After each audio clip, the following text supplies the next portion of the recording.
Welcome back to Knuckle Sandwich. Last time we did New York style pizza. Today we're going to build on that recipe and we're going to do calzones. The dough is very similar. I'm only making one change to the dough we did last time. If you want to use the dough that we did last time, feel free. It's great dough. It's perfect for this. We're going to need a lot less special equipment for this one. We're going to start off. We're always going to need our scale. Anytime we work with dough, we're using our scale. That's a guarantee. Stand mixer, same thing. We can use it. Today we're not going to. We're going to go by hand today. I wanted to show you the kneading technique as opposed to using the stand mixer. If you don't have a stand mixer, this is how it's done. We're going to need our stacking dough pans or a bowl with saran wrap or a lid. We don't need to use a peel today. We don't need to use a stone or a steel. We certainly could. I would use the stone for this one because the bake time's a little longer. You could use the peel. Today, we're going to need a baking sheet and some parchment paper. And we'll talk about why when it comes time. The timing of this recipe is essentially the same as the pizza dough recipe. We're going to give it a couple days to rise. Time equals flavor. It's really important. The longer you let it wait, the better it's going to taste. So let's get into the actual recipe. So today we're going to use, let's get our bowl, let's get our scale. We're going to start with our flour. We're going to use bread flour again, just like last time. Somebody asked me last time why we're not using 00 TPO in our pizza recipe. And the simple answer is that it's hard to find and it's expensive. Is it good to use? Absolutely. If you can find it, you can afford it, definitely use it. Protein content is about 13.5, which is much closer to that, all Trump's 14 point whatever. So if you can find the 00 TPO, use it in this recipe as well. But bread flour, easy to find, relatively inexpensive. We're going to use that. It's going to be 378 grams of bread flour. To that, we're going to add 10 grams of sugar for pretty much the same reason. Helps in the browning. Next, we're going to add 5 grams of instant yeast. And then we're going to put in 6 grams of salt. There you go. One question when putting in the salt is, doesn't salt kill yeast? Yeah, it does, technically, if you let it sit long enough. The thing about modern yeast, instant, active, dry, it's basically coated. And it takes a while for the salt to break that down. So anytime you're using a recipe, whether you're using active dry or instant. By the way, instant and rapid rise is exactly the same thing. So if you see rapid rise, you're like, oh, is this instant? Yes. The only time I would really be concerned when using salt and yeast is if you're using fresh yeast and if you're using a decent amount of salt. We're not doing that, so instant yeast it is. Keeps it nice and simple. And then finally, we're gonna add 244 grams or milliliters of water, room temperature. So to start our dough, going to mix it by hand a little bit. So we're going to mix the dough around, get the water nice and incorporated and hydrated. Your hands are going to get really sticky at this point. That's fine. It'll all come off as you need it. And once you get like a nice, like shaggy dough, you're going to pour it on the counter.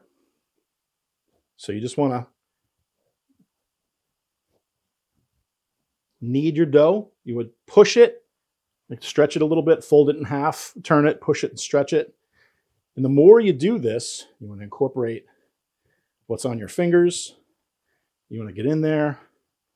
And as you go, you'll notice you're taking up all that extra flour and the dough's starting to smooth out a little bit.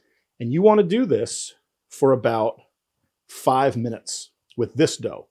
Calzone dough is a little more forgiving. We're not going to roll it quite as thin, so it's a little stronger. You can see now.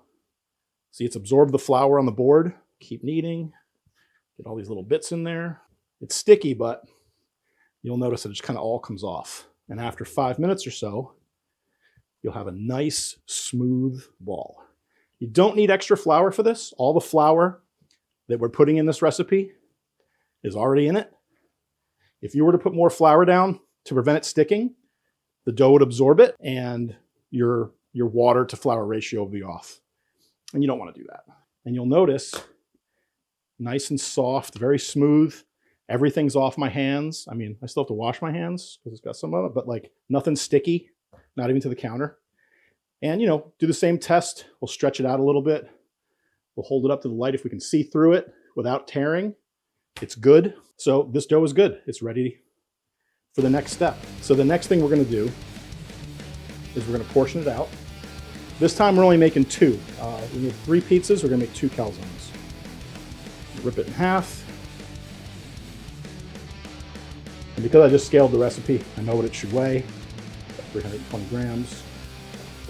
And same thing as we did last time, they're nice and smooth, fold it in on itself, close it up, put it down.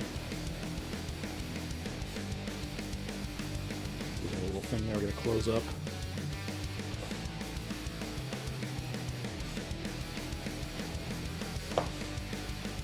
Good.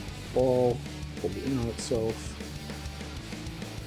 When we're doing this, what we're doing is we're rounding it and we're pulling it with our fingers to sort of tighten the top of it. You get used to it, you go kind of fast. But that's what we're really doing when we do that. This one's good. It's a nice tight ball. So we'll take our dough pans. And just like last time, a couple squirts of olive oil. Just enough to make sure that it doesn't stick. And then what we're going to do, we're going to put these in the refrigerator for, again, 2, 3, 4 days. So we just put our dough in the refrigerator and we've waited however many days that we're waiting, 2, 3 days. Take the same things last time. Take the dough out an hour before you're going to use it.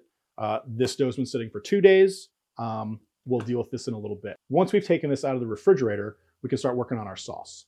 So what we're going to do is, this sauce is a little more complex than our pizza sauce because it serves another function.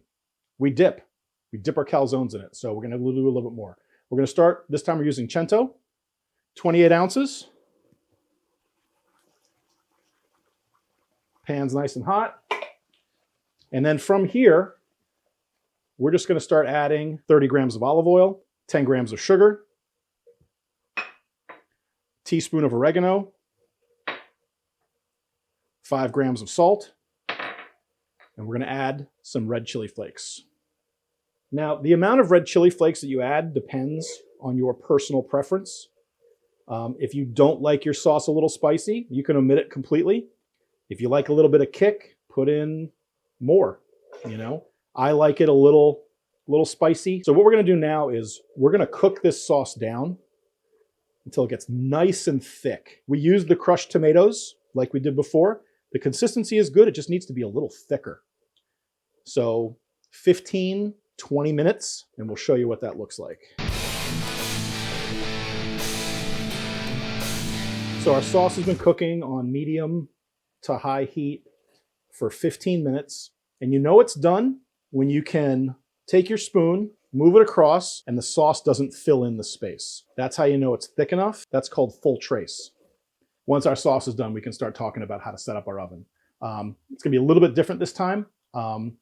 If you're using a stone or a steel, you can still use the peel and launch it all the same way. If you're first starting out, I don't recommend it. What I recommend is using a baking sheet and some parchment paper. When we fill the calzone, if it leaks or anything, it's gonna ruin your stone. It's gonna be a pain in the butt to clean your steel. You can do it, but you gotta be really sure that you sealed it up right. So let's just keep it safe, keep it easy, use a baking sheet and parchment paper. So let's go to our oven. So bake, and this time we're gonna do 500 degrees instead of 550 because we're gonna bake for longer and we don't wanna burn. And when we set up our oven, again, no stone or steel, but we're gonna be 4th rack down, basically the middle. Right, let's make our vegan ricotta. This is a really simple recipe. We're going with a tofu-based recipe. Again, it has the highest chance of success.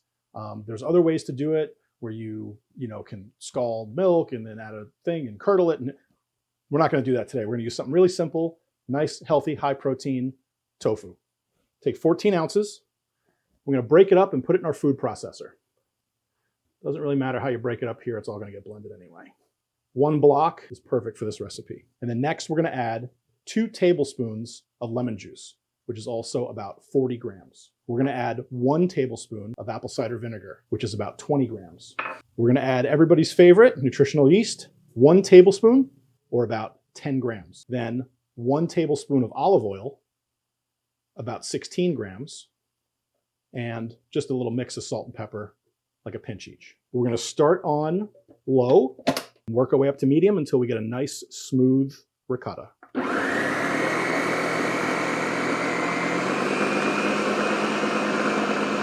You may have to scrape the sides down when using a Ninja like this, food processor, you may have to scrape it down.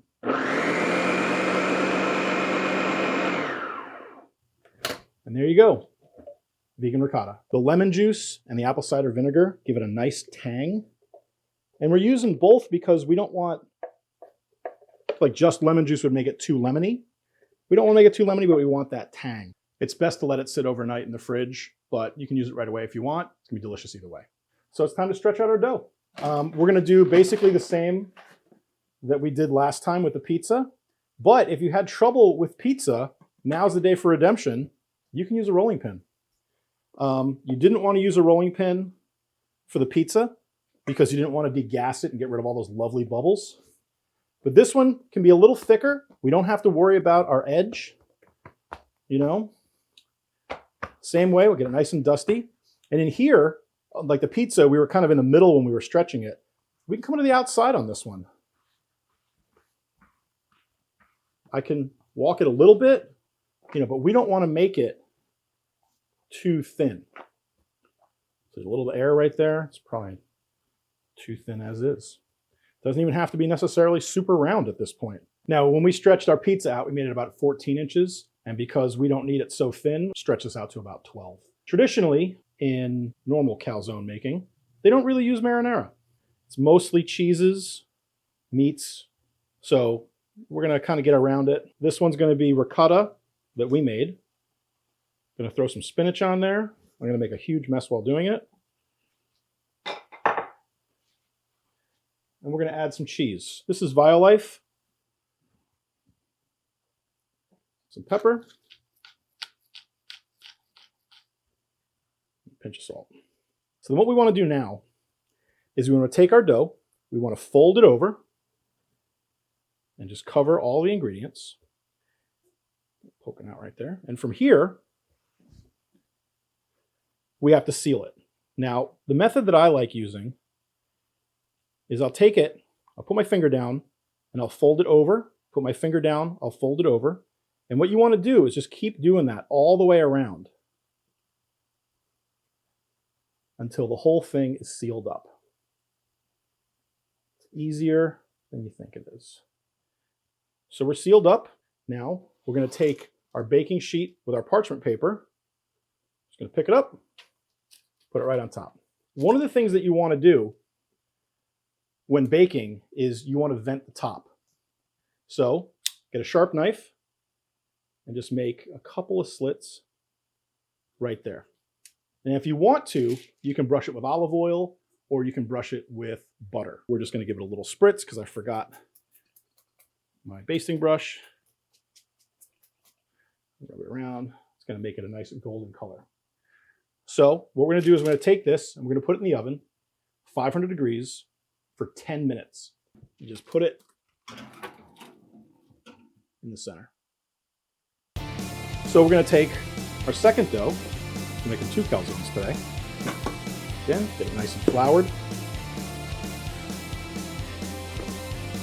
Like I was saying before, you can use your rolling pin. Just roll it out.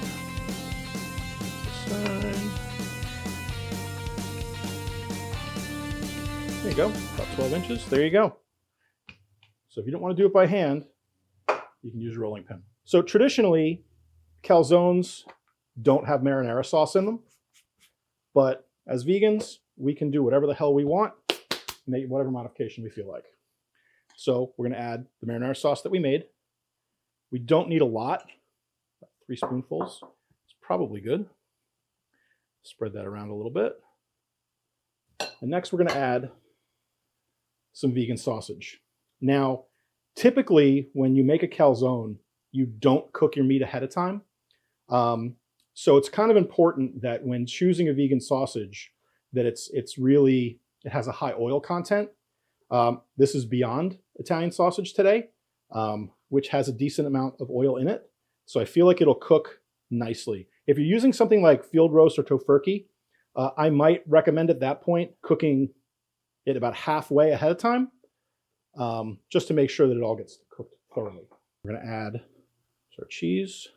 It looks like I'm adding a lot, and you know, I guess I am, but It's fine. Pepper. A pinch of salt. And sometimes people recommend that if you wet your finger and you kind of go around the edge, it'll seal better. And it will. It's not entirely necessary. Let's fold it over. This time we're going to fold it, we're going to seal it a little differently.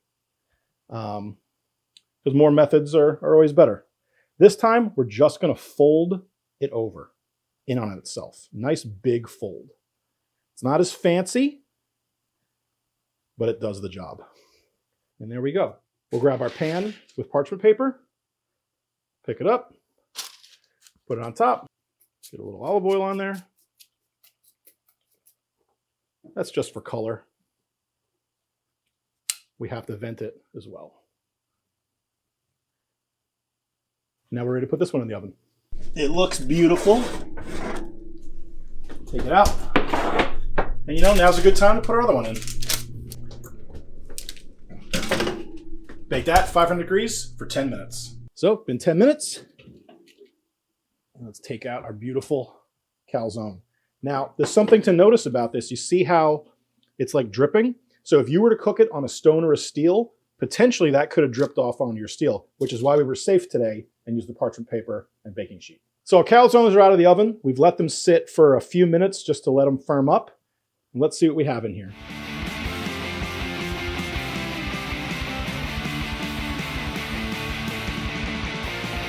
So the nice thing about a calzone is you cut it, you get your dipping sauce, because it's nice and thick. You see how it sits on there?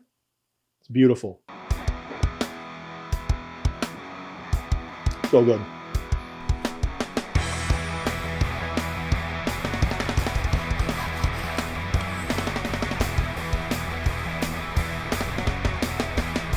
So that's our pizza shop calzone. Thanks for tuning in. Like, subscribe, hit my Patreon affiliate links. Can't wait to fight you in the comments.